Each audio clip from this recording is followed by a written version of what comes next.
बाई तोरो भारी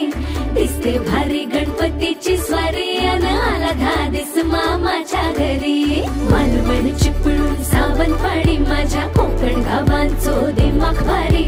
दिसते भारी गणपतीची स्वारी माझ्या